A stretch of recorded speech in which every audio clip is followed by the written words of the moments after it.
Vamos falar um pouquinho rapidinho aí, que hoje nós vamos orar, em Lucas 11, Lucas capítulo 11,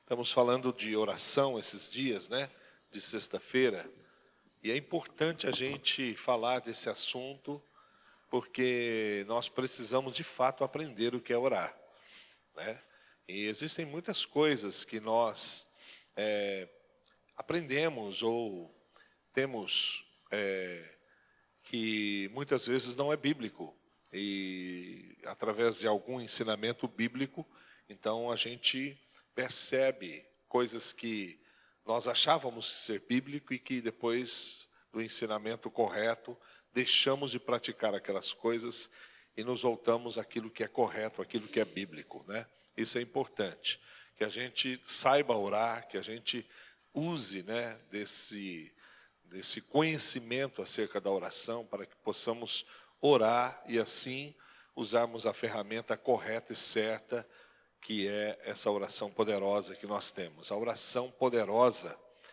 eu sempre digo, né, porque as pessoas dizem assim, tem a oração poderosa, tem a oração que é uma oração assim, que traz...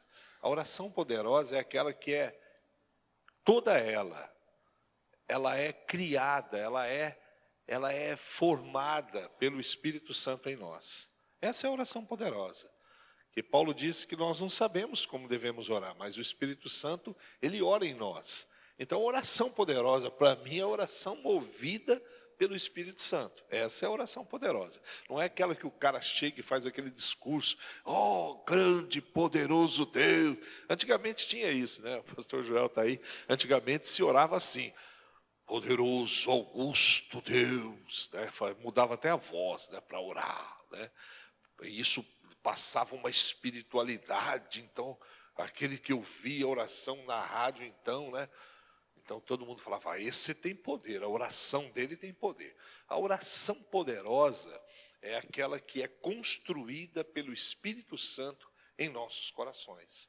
Quando ele constrói em nós a oração, então essa oração é poderosa, porque o Espírito Santo conhece o coração do Pai.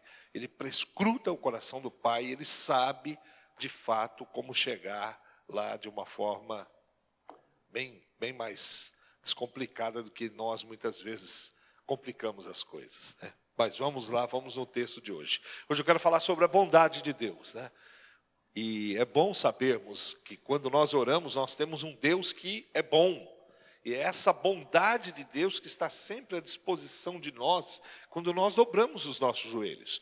Quando você ora a Deus, quando você, não só dobra os joelhos, mas quando você ora sentado, que é outra coisa também, que muitas vezes nós achamos que para orar existem certas posições. Tem que ser de joelho. A igreja, o dia que ela recebeu o maior poder do alto, ela estava sentada. Foi o dia do Pentecostes. A Bíblia diz que estavam todos sentados. Então, a hora que estava sentado, veio o Espírito Santo sobre eles. Então, não há uma posição correta, né? Sentado, em pé, deitado. Eu não sei como é que Jonas estava dentro do peixe, mas eu acho que ele devia estar de ponta cabeça. E ele orou e Deus ouviu. Então, eu acho que não existe uma posição ideal correta. Eu acho que tem que ter, sim, sinceridade na nossa oração. Se a sua oração for sincera, então não importa se você está sentado, de pé, deitado, não importa. Deus vai ouvir sua oração, viu? Deus ouvirá a sua oração e a bondade de Deus é que nos atende. Então quero falar um pouco sobre essa bondade, falando sobre uma parábola que ele falou aqui em Lucas 11, do verso 5 ao verso 8, que diz assim, que Jesus ainda disse uma parábola. Se um de vocês tiver um amigo e for procurá-lo à meia-noite, dizendo, amigo, me empreste 3 pães, porque outro amigo meu chegou de viagem e eu não tenho nada para lhe oferecer. E se o outro lhe responder lá de dentro, deixe-me em paz, a porta já está fechada e eu e os meus filhos já estamos deitados. Não posso me levantar para lhe dar os pães. Digo a vocês que, se ele não se levantar para dar seus pães, por ser seu amigo, ele o fará por causa do incômodo e lhe dará tudo o que tiver necessidade. Certo? Bom, vamos entender primeiro a história aqui, o fundo, né? Para nós entendermos um pouco o que é parábola. Parábola, literalmente, significa é algo que está ao nosso lado. É a mesma coisa que pegar aqui algo, né? E pegar outra coisa e colocar ao lado e fazer uma comparação entre isto e isto. Isso é uma parábola, certo? Eu acho que é o jeito mais fácil de explicar e de você entender. É colocar algo do lado e fazer uma comparação. Então, Jesus, todas as vezes que ele falava por parábola, o que ele queria era mostrar o outro lado, apontar para o outro lado e dizer, há um paralelo aí, vamos fazer uma comparação nisso. Então, Jesus começa uma parábola contando sobre um homem que recebeu a visita de um amigo, né? O texto fala.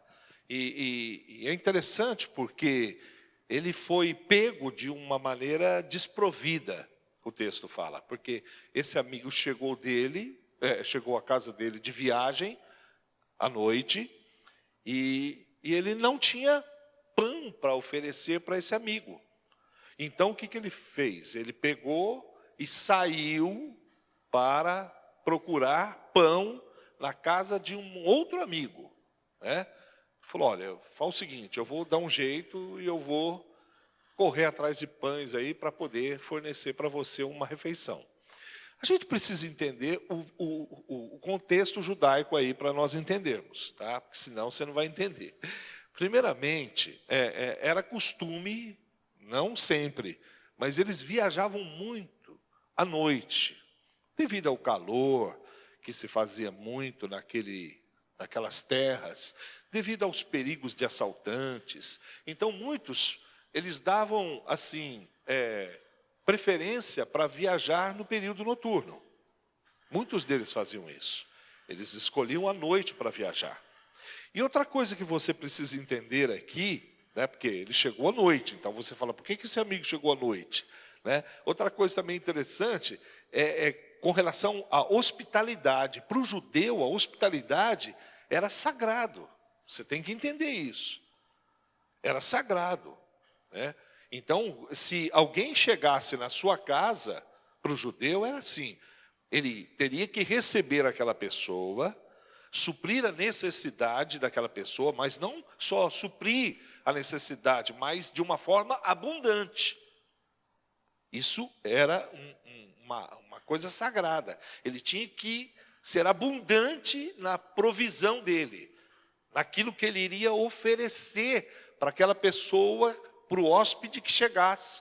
Então chegava alguém na sua casa, por isso que, por exemplo, quando Jesus foi até a casa de Marta e Maria e Lázaro, né? Então você vê Marta toda agitada, correndo de um lado para o outro, porque Marta estava preocupada em oferecer o melhor para Jesus, e essa era a preocupação do judeu, realmente era essa. Né? Então, nós sabemos, não é a mensagem de hoje, mas Jesus disse, olha, deixa porque ela escolheu a melhor parte.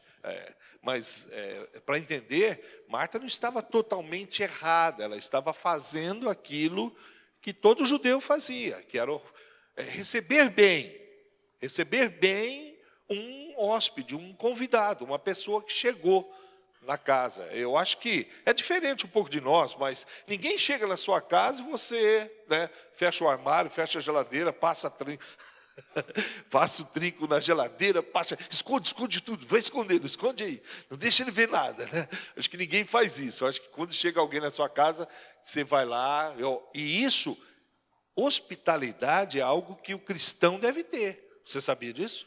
Que nós devemos ser hospitaleiros, viu? Porque muitos, diz o texto, a Bíblia, já receberam anjos, né? A Bíblia até usa esse termo assim. Muitos receberam anjos nessa hospitalidade dele. Então, é interessante, né, que nós também, quando recebemos amigos, irmãos em nossa casa, a gente possa colocar ali diante deles, né, tudo que temos de melhor e receber os nossos amigos bem, né, para que também nós possamos ali mostrar e manifestar a bondade de Deus, porque a bondade de Deus é expressa através dos seus filhos. Então, se eu não manifestar a bondade, a alegria, o contentamento de receber o meu amigo, então eu vou passar para ele a imagem de um Deus avarento, de alguém que é avarento, e Deus não é avarento. Então, o judeu tinha essa preocupação, entendeu? Receber e de receber bem. Então, por isso que você entende aqui no verso de número 5 e 6, a preocupação dele, que diz que ele chegou de noite e ele não tinha o que dar, ele saiu correndo atrás da casa do outro amigo, pediu 3 pães para ele emprestado, né? Porque ele queria receber bem aquela pessoa que havia chegado até a casa dele. Ele disse, eu não tenho nada. Eu não tenho nada. É difícil quando alguém chega e você não tem nada. Você não tem nada a não ser um copo d'água para oferecer. Eu já passei por situações assim, mas não é bom, né? É difícil. Eu já passei por isso e também já fui recebido dessa forma, mas tudo bem, não tem problema. A Bíblia diz que até um copo de água dado com amor, naquele dia vai ser lembrado. Então, é importante a gente entender isso. Agora, presta atenção no verso de número 7 e 8.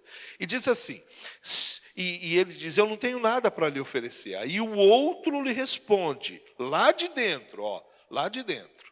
Lá de dentro o outro responde, deixe-me em paz. A porta já está fechada. Para entender o que o texto está querendo dizer, eu vou tentar explicar para você. Era o seguinte, os judeus, eles também tinham um costume. Durante o dia, a porta do judeu ficava aberta para todo mundo. Não existia porta fechada durante o dia. Qualquer um máximo que chegasse podia entrar. Entrava. Por isso que Jesus entrava na casa e uma multidão entrava atrás dele. Não tinha esse negócio de ficar, você pode entrar, você não pode. Sabe, explica também por que aquela mulher entrou na casa de Simão, foi lá e derramou o alabastro sobre os pés. Qualquer um podia entrar, isso era uma coisa. Então, judeu, durante o dia, porta aberta, todo mundo entrava. Entendeu? Porque judeu tem essas coisas. Então, eles eram bem assim, abertos, não tinha nada para esconder de ninguém. Então, durante o dia se podia fazer isso, mas à noite, meu irmão, por isso que ele está falando aqui, à noite não. Porta fechada para o judeu significava uma coisa, não me incomode, não me perturbe. E isso era à noite. Então, à noite o judeu se recolhia, e era difícil. Por quê? Porque, imagina, não era igual nós hoje somos. É um cômodo para o filho, outro cômodo para o casal, e a sala. Não tinha isso. Irmãos, nós estamos voltando no tempo aí, 2000 e poucos anos atrás. Então era um cômodo, quando muito uma parte superior em cima, onde ficava o quarto, mas todo mundo dormia ali. Os filhos, todo mundo ficava ali junto. Né? Jogava, se não tinha cama, não tinha colchão, eles jogavam ali as esteiras e eles dormiam ali, amontoados, né? E era interessante porque quando eles iam para dormir, no momento do sono, eles trancavam as portas, e para trancar a porta naquela época também era difícil. Não era pegar uma chavinha e rodar igual nós, não, era complicado, né? Eu não sei se você já foi em sítio, assim, eu pastoreei cidades pequenas e isso em 85, 84, e eu ia em sítios onde tinha ainda aquelas trancas, né? Então o sujeito fechava as 2 folhas de porta, aí pegava uma madeira desse tamanho e colocava, trancava aquilo dali, quando muito amarrava aquilo dali, para ninguém entrar. Então dava-se um trabalho, não era uma coisa assim. E se fosse o caso de ter que abrir aquilo, meu irmão, vou dizer uma coisa para você, acordava a casa inteira, entendeu? Acordava todo mundo, porque fazia-se muito barulho, porque era uma coisa, Era difícil. Hoje nós temos aí uma facilidade muito grande. Então dá a entender o texto que, mas era tão fácil, né? Não, mas não era tão fácil assim. Era realmente custoso, era difícil, né? Era uma coisa muito difícil. Então o texto começa com essas dificuldades. Meia-noite, porta fechada, né? Todo mundo já estava dormindo, as crianças estavam dormindo. As casas que não tinham, como Jesus foi dormir na hospedaria quando ele nasceu lá, e tinha lá a hospedaria do lado, tinha o lugar onde ficavam os animais ali, ele teve de nascer ali naquele lugar. Imagina as casas que não tinham esse lugar. Entrava gado, entrava galinha para dormir, entrava tudo. Fechava a porta, meu irmão, era uma coisa, era uma arca de Noé. Então tinha-se de tudo dentro da casa, não era só a família, tinha-se de tudo dentro da casa. Então essa era a situação dessa família, essa era a situação desse amigo que foi procurado meia-noite. Hoje, se alguém bater na sua casa meia-noite, você não vai gostar, né? Ainda mais para pedir. Vai falar, meu amigo, uma vez, eu sempre conto isso daí, eu estava dormindo, eram umas 3:30 da manhã, tocou o telefone, você já fala, morreu, né? Quem será dessa vez que eu vou fazer o ofício fúnebre? Peguei o telefone, era um amigo meu. Ô, tudo bom? Como é que você está? Quero te convidar para uma campanha. Eu falei, ô, irmão, você é louco? Falei, você está louco, irmão? 3:30 da manhã você vai me chamar para uma campanha? Eu estou numa campanha de sono, vou dormir. Não vou nunca na tua igreja, rapaz. Você está louco, deixa o dia amanhecer para você perturbar os outros, rapaz. 3:30 da manhã me perturbando, é complicado, né? Então, essas coisas para nós é difícil, imagina para o judeu naquela época. Então, era muito difícil para a gente entender as dificuldades desse texto. Mas a Bíblia fala aqui no verso de número 8, quando ele falou, eu não posso me levantar para lhe dar os pães, e ele então insistiu de uma forma persistente, ainda rogou mais uma vez, me dê pães, eu preciso. Ele não deixou aquele homem em paz, ele não deixou aquele homem numa situação confortável. Ou seja, o texto, na verdade, parece que uma expressão de que aquele homem que estava ali buscando auxílio, não teve vergonha. Essa é a palavra literal que o grego talvez gostaria de passar para nós. Ele não teve vergonha de ir lá, de fazer isso, de insistir, mesmo sendo meia-noite, mesmo sabendo que os filhos iriam acordar, que a galinha, que o gado, que tudo ia fazer um reboliço dentro daquela casa. Ele não teve vergonha. Ele falou, eu tenho uma necessidade, eu preciso, e eu vim bater na sua porta. Aí começa então, e essa é a história dessa parábola que Jesus nos ensinou. Como eu falei, é um paralelo daquilo que está ao lado. O que Jesus quis nos ensinar nessa parábola, que é o mais importante? Primeira coisa, nós precisamos entender que o foco principal da lição aí não é a perseverança na oração, como muitos pensam. Muitos pensam que a lição mais importante aqui, o foco principal é a perseverança na oração. Não é. Eu digo para você que o foco dessa lição é a certeza de que nós somos atendidos quando nós oramos. Essa é a lição. Viu? Essa é a lição. Claro que às vezes nós pegamos esse texto e usamos para falar sobre a perseverança, né? Sobre a persistência de ficarmos insistindo, só que isso tem um lado perigoso. E é sobre isso que eu quero falar. Eu quero dizer que muitas vezes não é a nossa insistência, não é às vezes a nossa perseverança que vence a vontade de Deus. Sabe? Não é. Não é muitas vezes, como talvez parece aqui, o texto quer nos ensinar, que é a nossa insistência que vence o cansaço de Deus. Porque muitas vezes parece que Deus está cansado. Parece que Deus, nesse texto, é alguém que já recolheu-se, alguém que já está com os céus ali por um momento em recesso, descanso. Os anjos já estão recolhidos, a porta já está fechada, Deus apagou a luz, parece que é isso. Então nós vamos insistir, nós vamos persistir, e aí nós vamos vencer esse cansaço de Deus. Isso é perigoso. Não é isso que o texto nos ensina. Por quê?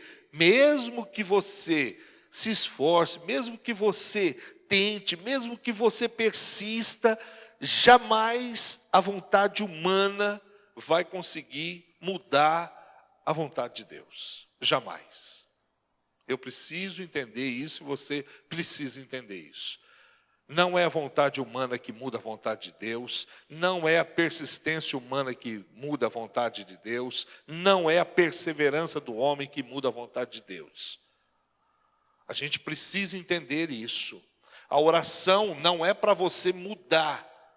Existem pessoas que entendem errado isso.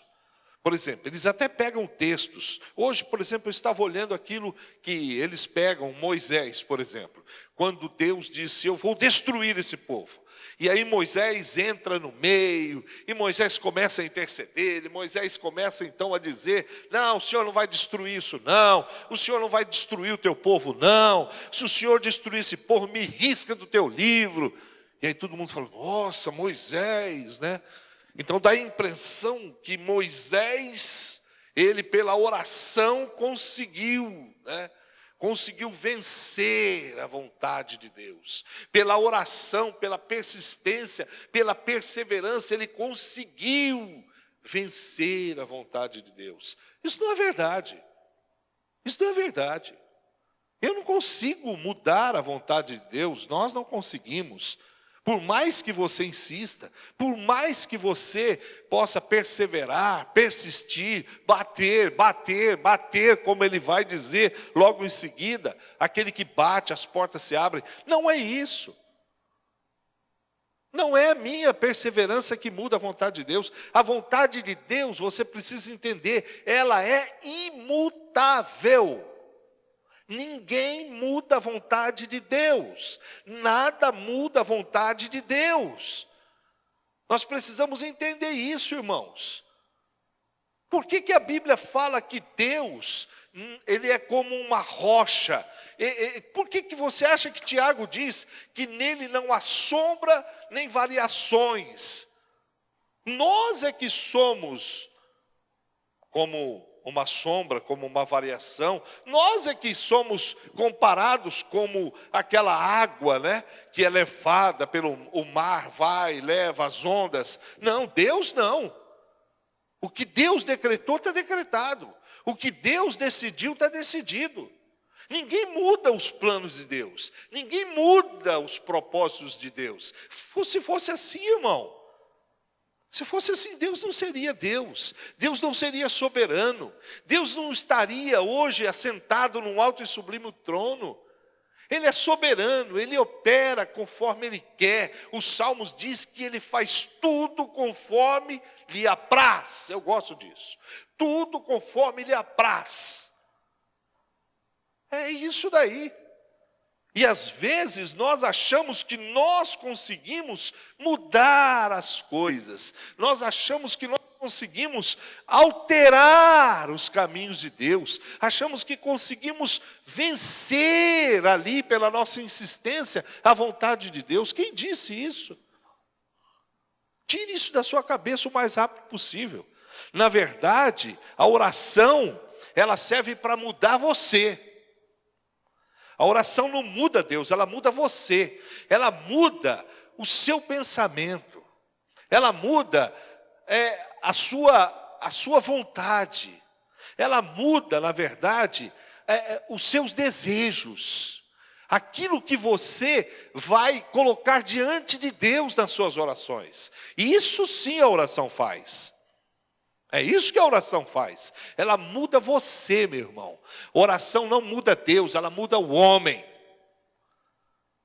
Lembra de Jesus, por exemplo? Jesus estava lá no Getsêmani, em oração. Eu gosto sempre desse texto. E a Bíblia diz que nesse momento tão difícil da vida dele, ele disse assim: Pai, se for possível, não era possível. Se for possível, passa de mim esse cálice, Pai.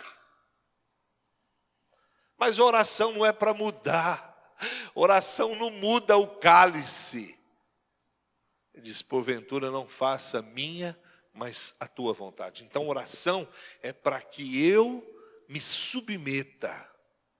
A oração serve para que eu possa me sujeitar à vontade de Deus, à soberana vontade de Deus. É para isso que serve a oração.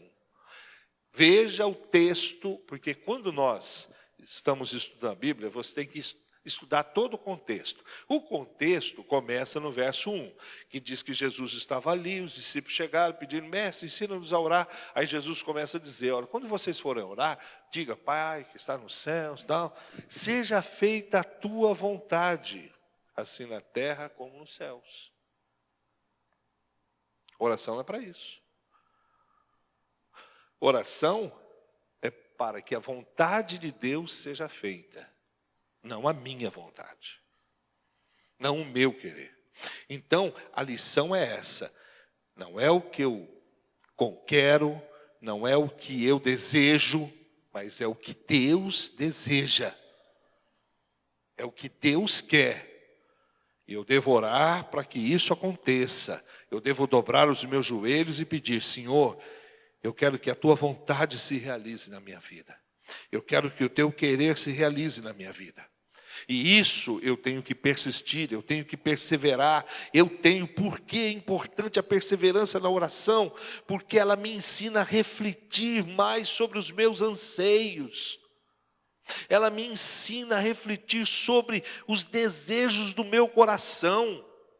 Ela me ensina a fazer com que os meus desejos estejam afinados com os desejos de Deus. É para isso. Tem um filme aí secular, Jim Carrey, acho que é daquele rapaz lá, que parece que ele é Deus. E ele atende todo mundo. Poderoso Deus, é isso? Todo poderoso. Ele atende a oração de todo mundo, por um instante. Eu vou dizer uma coisa para você. E se Deus ouvisse a oração de todo mundo? E se Deus resolvesse atender a oração de todos? E se Deus resolvesse atender todas as tuas orações? Sabe aquela oração que você falou: o Senhor, tem vontade de matar esse homem? É o teu marido. Oh Senhor, pelo amor de Deus, que praga essa. Jesus, quem nunca teve um dia que desejou matar o cônjuge? Algumas vezes eu já tive. Daquela vontade, oh meu Deus. Então, se Deus nos ouvisse, se Deus ouvisse todas as nossas orações, se as nossas perseveranças, se as nossas insistências ganhassem, derrubassem a vontade de Deus, então, meu irmão, vou dizer uma coisa para você, viu? O céu não seria céu e a terra não seria terra. Entendia? Isso aqui seria uma terra de Lampião. O céu seria um céu de Maria Bonita. Entendeu? Um Deus nos acuda por todos os lados. Uma terra de ninguém. Uma coisa sem ordem. Uma coisa totalmente maluca. Mas as coisas não são assim. Então esse texto nos ensina que nós não obtemos as dádivas de Deus, sabe, dessa forma. De que forma eu obtenho as dádivas de Deus? Através da minha proximidade com Ele. Lembre-se, um amigo procurou outro amigo. Esse é o texto. A minha proximidade de Deus.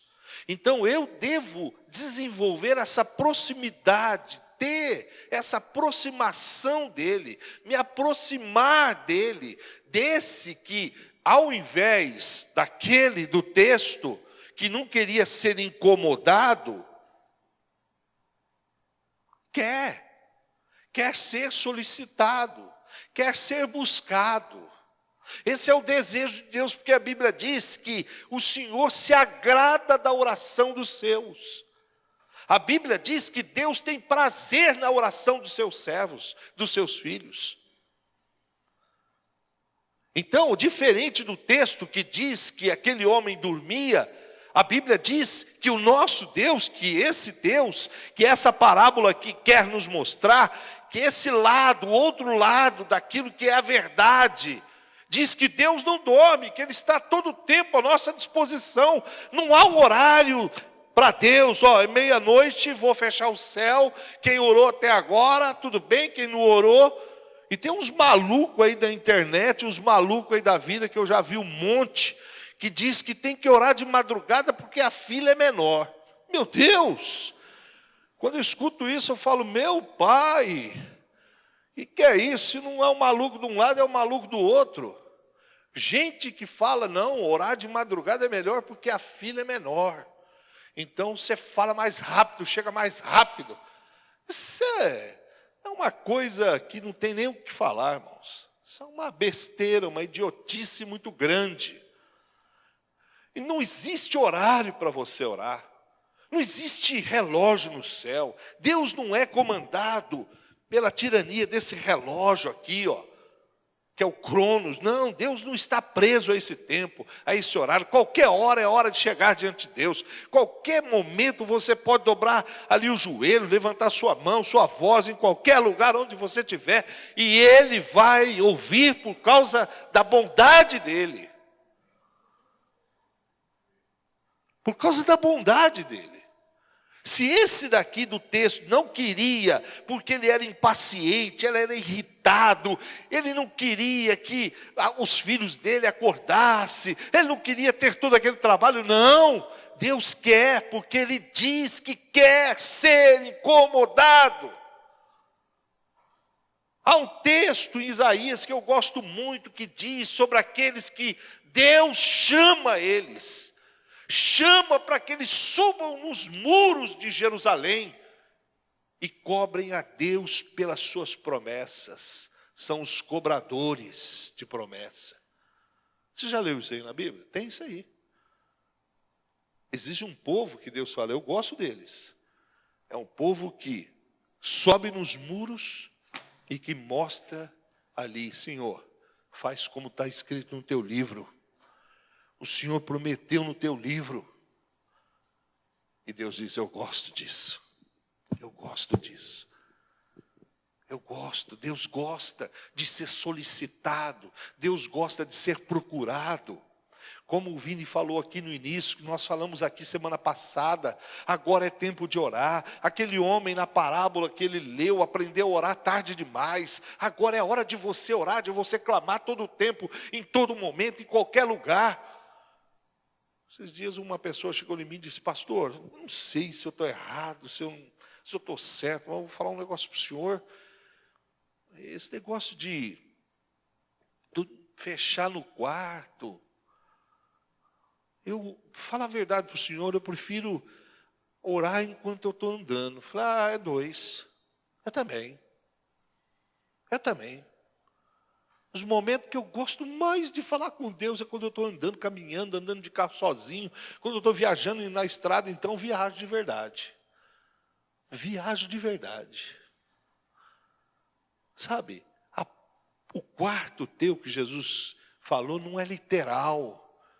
Você pode ter o teu quarto agora aqui, É você se fechar com o teu Deus.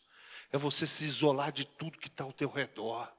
É você ter um momento exclusivo, você e Deus. É igual ao altar. Muitas vezes nós mistificamos o altar. O altar não é mais essa coisa física. O altar é onde eu estiver. Aonde você estiver ali, você ergue o teu altar, levanta o teu altar diante de Deus ali e se prostra diante do Senhor. Assim é o quarto também. O quarto seu pode ser em qualquer lugar. O importante é que todo tempo é hora, é momento de falar com Deus. A Bíblia diz: buscar-me-eis e me achareis, quando me buscardes de todo o coração. Essa é a diferença. Esse moço aqui estava buscando, e ele colocou isso, faz a diferença, irmão. A necessidade de verdade expressa na oração. Muitas vezes nós não conseguimos, porque as nossas orações não são carregadas. As nossas necessidades de verdade, elas não vão ali.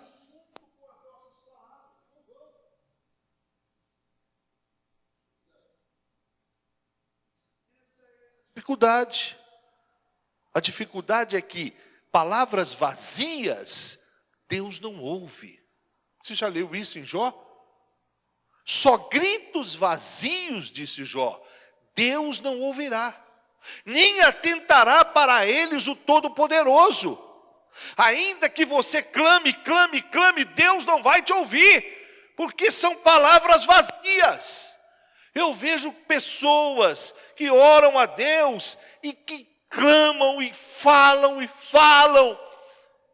alto, em bom som para todo mundo ouvir, mas você percebe que aquilo é oco, você percebe que aquilo é grito vazio. Às vezes, falta um pouco de quebrantamento,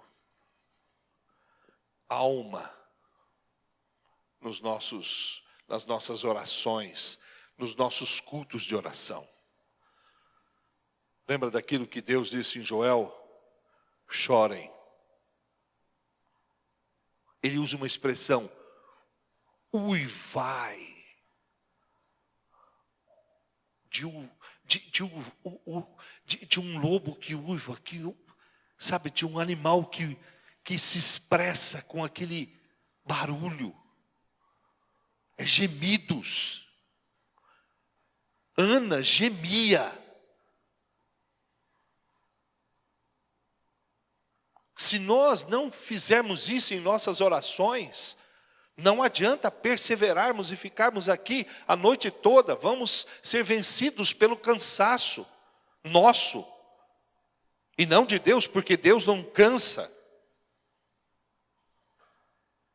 Vamos ser vencidos, não pela indisposição de Deus, porque Deus não é indisposto. Pelo contrário, Deus é disposto. Mas vamos ser vencidos por causa da nossa oração vazia. Agora, se nós viermos aqui para frente, falarmos 2 ou 3 palavras, mas se essas palavras estiverem cheias de sentimento, cheias de verdade, de alma, se nós colocarmos de verdade o nosso coração nas nossas palavras, lembra daquilo que o sábio disse, não é pelo muito falar que vocês serão atendidos. Tem gente que fala, não adianta nada. Lembra daquela outra parábola que Jesus contou? Do publicano? Aquele homem que fez um discurso bonito. Ele falou, discursou, e não adiantou nada. Mas aquele outro só olhou e disse, Senhor, tem misericórdia de mim. Bastou para que ele pudesse descer justificado. Então, o que eu quero dizer é o seguinte, que não é minha perseverança, não é minha insistência, não é sua insistência que você vai conseguir algo de Deus, mas é conhecendo a Deus, é sabendo quem Ele é, andando com Ele, é colocando nas suas orações seus sentimentos de verdade, é derramando sua alma diante de Deus de verdade, é fazendo suas orações transbordarem de sentimentos diante de Deus. Isso faz diferença. Isso faz diferença. Às vezes oramos como bonecos. Às vezes oramos como robôs. Nossa oração é mecânica. Somos frios demais. Somos frios demais. Ponha sentimentos na sua oração. Ponha desejo ardente na sua oração. Se quebrante diante do Senhor. Faça da sua oração a última oportunidade. Eu preciso disso desesperadamente. Se você não me abrir a porta, eu passarei vergonha. Esse meu amigo que veio vai trazer maldição para mim, porque essa era a ideia do judeu. Se recebesse alguém na casa dele, ele não recebesse aquela pessoa bem, ele traria maldição sobre aquela casa, maldição sobre aquela vila. Então ele saiu correndo e dizendo: me ajude, me ajude, faça alguma coisa por mim, me empreste 3 pães, eu vou te pagar, mas me ajude.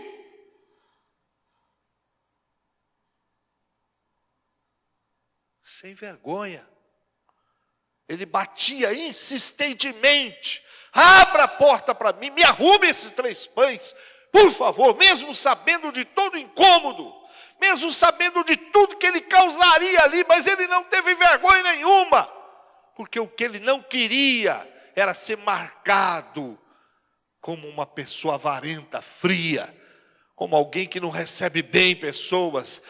Meu irmão, eu e você precisamos entender, nós temos de ser colecionadores de respostas de oração. Você acha que Deus está aí regulando resposta?